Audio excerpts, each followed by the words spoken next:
Everyone,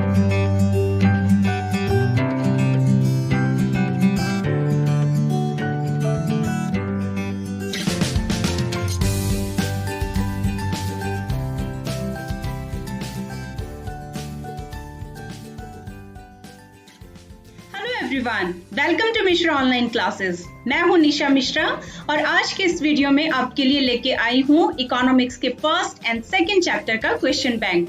ये एक number के शॉर्ट आंसर टाइप क्वेश्चंस हैं और एग्जाम्स में आपसे 12 क्वेश्चंस पूछे जाते हैं। ठीक ऐसे ही ज्योग्राफी के फर्स्ट एंड सेकंड चैप्टर का क्वेश्चन बैंक भी हम कर चुके हैं, जिसमें हमने 30 क्वेश्चंस डिस्कस किए थे। अगर किसी बच्चे ने वो वीडियो नहीं देखा है तो इस वीडियो के एंड में डिस्क्रिप्शन बॉक्स में मैं उस वीडियो का लिंक डाल रही हूं। आप उस लिंक को ओपन करके उस वीडियो को देख सकते हैं। So let we start. Question number 1, प्रगति की ओर बढ़ते कदम को क्या कहते हैं? What is the step towards progress? Answer, विकास, डेवलपमेंट। क्वेश्चन नंबर 2, अपने निकट किसी एक सार्वजनिक सुविधा का नाम लिखो। Right the name of one of the public facilities near you. Answer, सरकारी विद्यालय, गवर्नमेंट स्कूल। इसमें गवर्नमेंट हॉस्पिटल भी आ सकते हैं, गवर्नमेंट स्कूल्स भी हो सकते हैं। जो भी गवर्नमेंट इंस्टीट्यूशंस हैं उनका नाम आप लिख सकते हैं। क्वेश्चन नंबर 3, मानव विकास के 3 सूचक बताओ। State 3 indicators of human development. Answer is स्वास्थ्य, साक्षरता, लैंगिक समानता, health, literacy and gender equality. Question number 4, किसी देश के विकास का सर्वोत्तम मापक क्या है? What is the best measure of development of a country? Answer, राष्ट्रीय आय, नेशनल इनकम। क्वेश्चन नंबर 5, विकास की सूचना देने वाला मुख्य स्रोत क्या है? What is the main source of information about development? Answer, Manav Vikas report, human development report. Question number 6, अधिक आय वाले देशों के उदाहरण दें। Give examples of high income countries.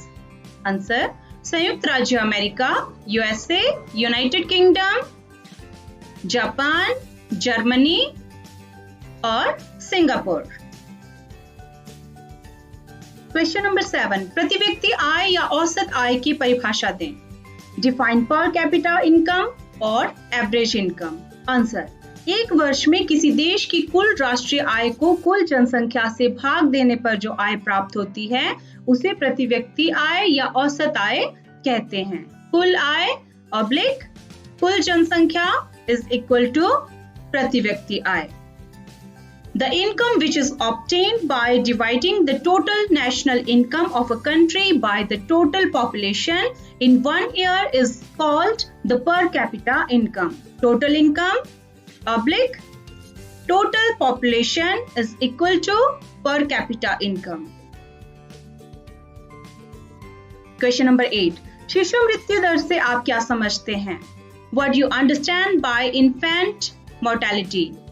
Answer, किसी वर्ष में पैदा हुए 1000 जीवित बच्चों में से 1 वर्ष की आयु से पहले ही मृत्यु को प्राप्त होने वाले बच्चों का अनुपात शिशु मृत्यु दर कहलाता है।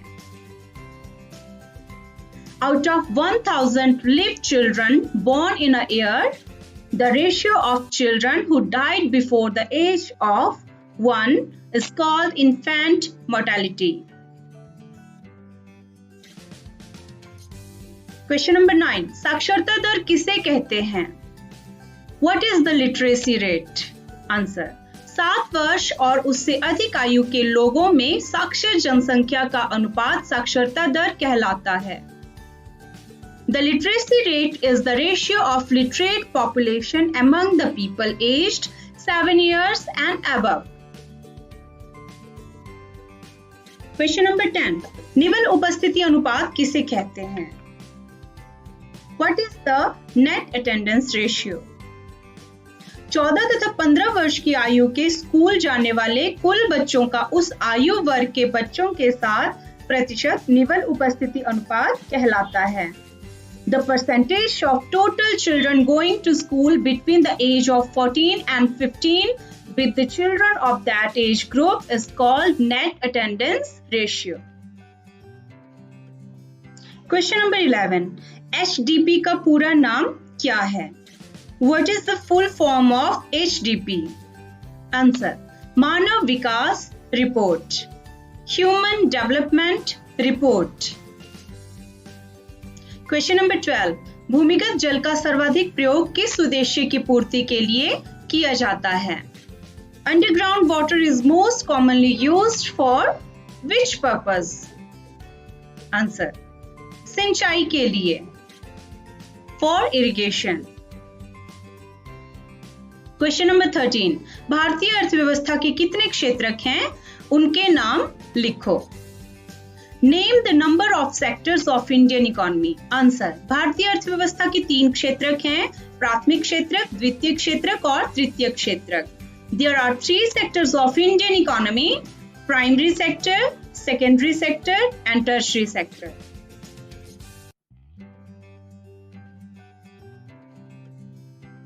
Question number 14. कृषि, खनिज पदार्थ तथा कच्चा माल किस क्षेत्र के उदाहरण हैं? Agriculture, minerals and raw materials are examples of which sector? Answer. प्राथमिक क्षेत्र के. These are examples of primary sector. Question number 15. Banking, बीमा, यातायात और शिक्षा किस क्षेत्र के उदाहरण हैं? Banking, insurance, transportation and education are examples of which sector? Answer. तृतीय क्षेत्र के. These are examples of tertiary sector. Question number 16. UNDP का पूरा नाम बताइए. What is the full form of UNDP? Answer.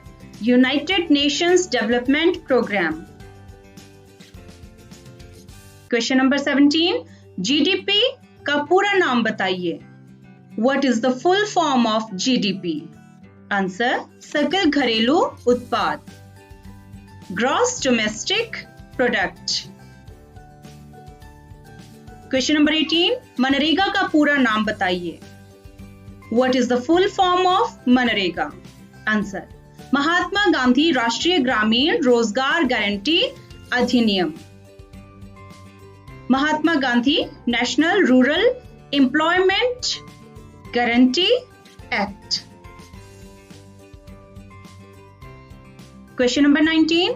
राष्ट्रीय ग्रामीण रोजगार गारंटी अधिनियम को कौन सा अधिकार कहा गया है?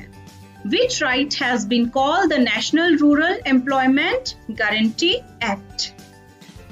काम का अधिकार. Right to work. Question number 20. असंगठित क्षेत्रक कौन से हैं? What are the unorganized sectors? Answer. वह क्षेत्र जिन पर कोई सरकारी अधिनियम लागू नहीं होता तथा इसमें मजदूरों का शोषण किया जाता है. The sector to which no government act is applicable and workers are exploited in it. Question number 21. राष्ट्रीय ग्रामीण रोजगार गारंटी अधिनियम कब लागू किया गया? When was the National Rural Employment Guarantee Act implemented? Answer. वर्ष 2005 में. In 2005. Question number 22. भारत में सबसे अधिक लोग किस क्षेत्रक में नियोजित हैं? Which sector of India has the maximum employment? Answer. प्राथमिक क्षेत्रक में. In primary sector. Question number 23. Bharat में सबसे अधिक कौन सा क्षेत्रक है? संगठित या असंगठित? Which sector is the highest in India, organized or unorganized? असंगठित क्षेत्र, that is unorganised sector. Question number 24, प्रच्छन्न बेरोजगारी भारत के किस क्षेत्र में पाई जाती है? Disguised unemployment occurs in which sector of India? Answer, प्राथमिक क्षेत्रक में, in primary sector. Question number 25, विनिर्माण उद्योग किस क्षेत्र के उदाहरण हैं? Manufacturing industries are examples of which sector? Answer, द्वितीय क्षेत्र के. These are examples of secondary sector. Question number 26, तृतीय क्षेत्र को और किस नाम से जाना जाता है? The tertiary sector is known by which another name? Answer, सेवा क्षेत्र, सर्विस सेक्टर। क्वेश्चन नंबर 27, सामाजिक बुनियादी सेवाएं कौन सी हैं?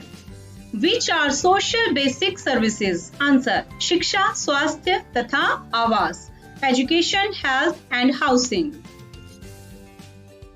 क्वेश्चन नंबर 28, भारत में सेवा क्षेत्र दो विभिन्न प्रकार के लोग नियोजित करता है, यह लोग कौन हैं?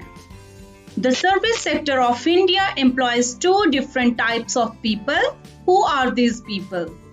आंसर, कुशल मजदूर और अकुशल मजदूर, skilled and unskilled workers.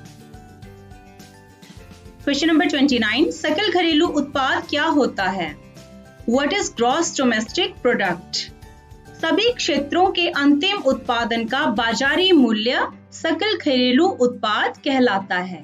The market value of the final output of all sectors is called gross domestic product. Question number 30, सार्वजनिक क्षेत्र में परिसंपत्तियों पर किसका स्वामित्व होता है? Who owns assets in the public sectors? Answer, सरकार का, of the government. तो ये था आज का टॉपिक जिसमें हमने डिस्कस किए इकोनॉमिक्स के फर्स्ट एंड सेकंड चैप्टर के 30 क्वेश्चंस। 30 क्वेश्चंस हमने पिछले वीडियो में ज्योग्राफी के फर्स्ट एंड सेकंड चैप्टर के भी डिस्कस किए थे। तो 30 क्वेश्चंस ज्योग्राफी के, 30 क्वेश्चंस इकोनॉमिक्स के। तो सोशल साइंस का क्वेश्चन बैंक आपका कितने क्वेश्चंस का हो गया? 60 क्वेश्चंस का हो गया। तो टाइम टू टाइम आप इन क्वेश्चंस को रिवाइज भी करते रहिए। उम्मीद करती हूँ आपको आज का वीडियो अच्छा लगा होगा, क्वेश्चन समझ आए होंगे, साथ ही आपने नोट्स बनाए होंगे। तो कल नए वीडियो के साथ फिर मिलते हैं, तब तक के लिए हैव अ नाइस डे।